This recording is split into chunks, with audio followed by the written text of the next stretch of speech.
The village lay quietly at the foot of the mountains, a place where life moved slowly. Wooden cottages with slanted roofs stood side by side, smoke curling from chimneys at dusk. People lived simply, farming small plots of land, raising a few animals, gathering firewood from the forest. They didn't have much, but they had peace. Among the children of the village was a boy named Luka, 9 years old, full of energy and curiosity. His eyes sparkled like the morning sky, and his smile could warm even the coldest heart. He loved to run across the open fields, climb trees, and wander along the little stream that trickled down from the hills. That day, however, the sky was heavy and gray. Rain had fallen since dawn, pounding against the mountainsides.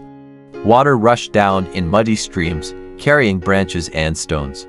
The villagers knew rain well, but no one realized how soaked and unstable the earth above had become. By late afternoon, as the storm began to ease, Luka ran outside. He wanted to gather some dry sticks for his mother to start the fire.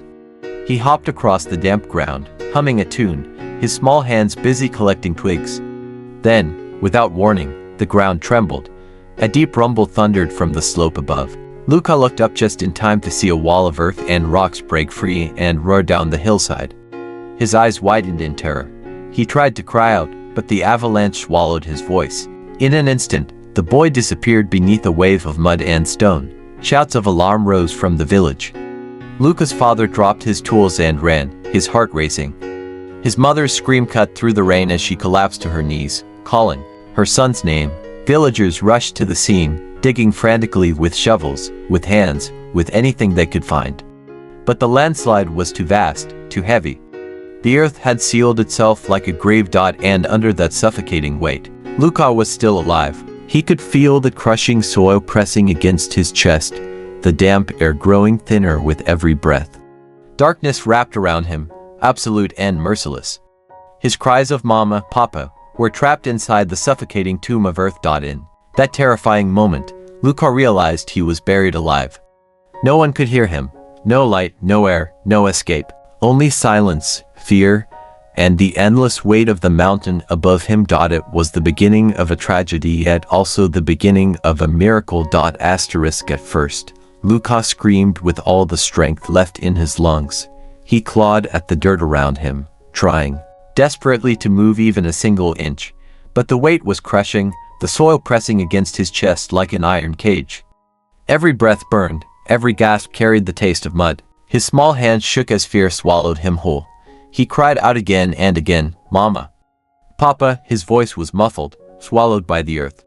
There was no answer, only silence, and the steady pounding of his own heart in his ears. Minutes passed, though to Luka they felt like hours. The air was damp, thick, and stifling. Tears streamed down his face, mixing with the dirt on his cheeks. He remembered his mother's gentle smile, the way she tucked him into bed each night. He remembered his father's strong hands, rough from work, lifting him high into the air and spinning him around. Memories came rushing in, filling the emptiness with both comfort and pain. The boy's sobs turned into quiet whimpers as exhaustion began to overtake him. The darkness pressed closer, suffocating not only his body but also his hope. For a moment, Luka thought, maybe this is the end. Maybe I'll never see the sky again. And then something strange. In the silence, Luka thought he heard a voice. It wasn't loud, but it was clear, like a whisper carried through the earth itself. A voice gentle, steady, unlike any he had known. "Do not be afraid." Luka froze. His breathing quickened. He blinked into the darkness, but of course there was nothing, only blackness. Yet the voice seemed real, so real that it calmed the storm raging in his chest. He felt a warmth, faint at first, as if someone had placed a hand upon his shoulder. The crushing fear loosened its grip just slightly. His trembling slowed. Though still trapped, he no longer felt alone. The boy closed his eyes, clutching the memory of that voice. Maybe it was his imagination, maybe it was something more. But in that dreadful tomb beneath the earth, Luka felt the smallest flicker of peace. And in that fragile peace, he gathered the strength to breathe again. Time passed in the suffocating dark, though Luka no longer knew whether it was minutes or hours. His chest rose and fell in shallow breaths, his body aching. But that strange voice echoed in his mind like a candle flame refusing to die out. And then it happened again. This time, it wasn't only a voice. Luka sensed something near him, though. There was no space for anyone to stand. A faint glow appeared in the blackness, soft and white, like moonlight filtering through the earth itself. His heart raced, yet for the first time since the landslide, he didn't feel only fear. Before him stood a man dressed in white. The figure wasn't blurred like a dream. He was clear, real at least to Luca's eyes. His face was calm, his eyes kind, filled with a depth Luca couldn't explain. He didn't speak at first. He simply reached out and laid a hand upon the boy's shoulder. And in that touch, the crushing panic melted away. Warmth spread through Luca's small body. The air, which moments ago felt heavy and suffocating, now seemed lighter, as though his lungs had been given new strength. He drew in a deeper breath, trembling not from fear but from awe. Who are you?" Luca whispered, his voice cracking. The man in white only smiled. His presence radiated peace, as if the storm and the weight of the mountain had no power here. When Luca blinked, he was no longer just trapped underground. He found himself standing in a field of tall grass, golden under a sky of endless blue. He heard birds singing, the laughter of water rushing over stones, the sound of life beyond fear. His heart soared, though he knew it couldn't be real. Am I dreaming?" he asked. The man's eyes softened. "No dream. I am with you." The vision faded, and Luca was once again in the suffocating dark. Yet something had changed. He still couldn't move, still couldn't escape, but the despair had loosened its grip. The boy now carried a strange, uncheckable certainty. He was not alone. The hours turned into days, though Luca could no longer measure time.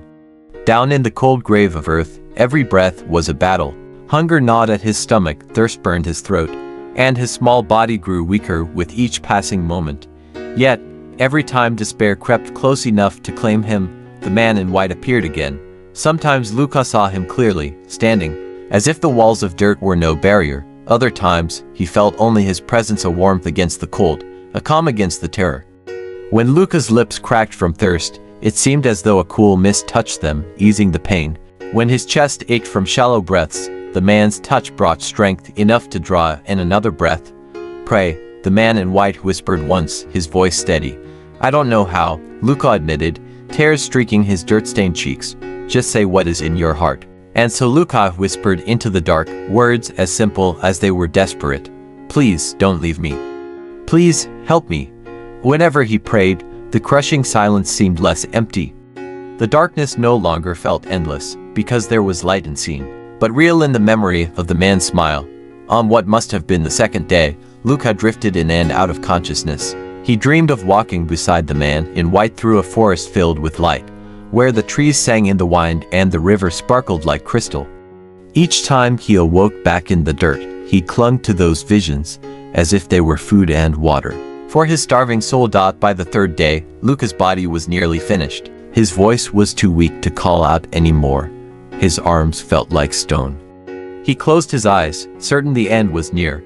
But once again, the man in white was there. He knelt beside the boy and spoke softly. "Hold on a little longer. Help is coming." Luca wanted to believe, and though his body trembled on the edge of death, his heart held onto those words. 3 days had passed. Against all reason, Luca was still alive.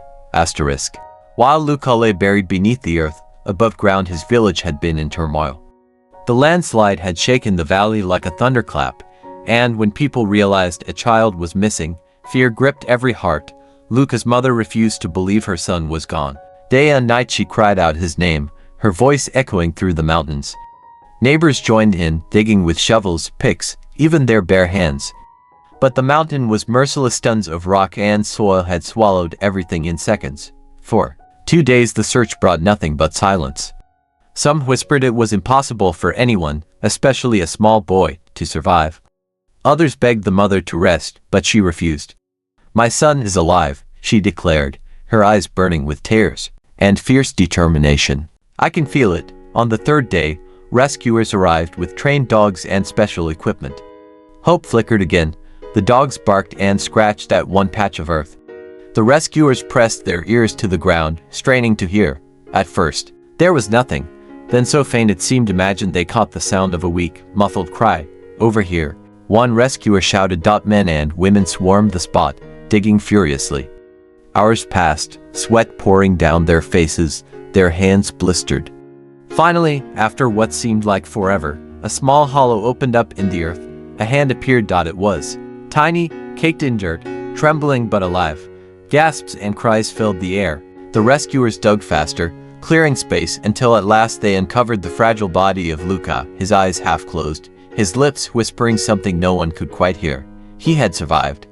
3 days buried alive, yet still breathing. The rescuers lifted him gently, wrapping him in a blanket as the crowd erupted in tears and shouts of joy. Luca's mother fell to her knees, clutching her son's dirt-streaked face and sobbing with relief. But Luca, weak though he was, managed to whisper 2 words. His voice cracked, barely audible, but everyone around him heard. The man. White. The rescuers exchanged puzzled glances, but his mother froze, her tears spilling faster. She understood, or at least, she believed. To Luca, it was no mystery. The man in white had kept his promise. Help had come. The news of Luca's survival spread quickly beyond the village. Reporters arrived, doctors examined him, and neighbors whispered in awe. How could a boy survive 3 days buried without food, water, or air? The doctors shook their heads, calling it impossible. Yet here he was, fragile, but alive. Luca spent several days in the hospital, his body recovering slowly. Nurses marveled at his resilience, while his mother stayed constantly by his side, holding his hand as if afraid he might vanish. But what struck people most was not just that he had survived. It was what he kept saying. Again and again, Luca spoke of the man in white. He described him with the clarity of someone recalling a friend. The gentle voice, the warm touch, the light that shone even in the darkness. Some dismissed it as the dream of a traumatized child. Hallucinations, one doctor muttered, his brain trying to cope with the stress. But when Luca's mother heard his words, she wept. No, she whispered. I know who you saw. One evening, when the hospital room was quiet, Luca asked her softly, Mama, who was he? The man in white. She hesitated, tears glistening in her eyes. Then she told him, many people believe there is one who comes to us in our darkest hours. Some call him an angel, some call him Jesus. I believe he came to you, Luca. He kept you alive. Luca closed his eyes, the memory of that radiant figure still clear in his mind. Though he didn't understand everything, he knew one thing for certain. He had not been alone in the grave of earth. And as the stars shone outside the hospital window, the boy who had been buried alive whispered a promise to himself. I will never forget him. Months passed, and Luca grew stronger. His body healed, but his heart carried the memory of those 3 days in the earth like a sacred flame. People often asked him about the landslide, about the fear, about how he had managed to stay alive. And every time, Luca gave the same answer. I wasn't alone. The man in white was with me. Some listened with wonder, their eyes wide, their voices hushed, others shook their heads, dismissing his story as imagination. But Luca didn't argue. He spoke with the calm certainty of someone who had lived through what no one else could truly understand. At school, his classmates crowded around him, eager to hear the tale again and again.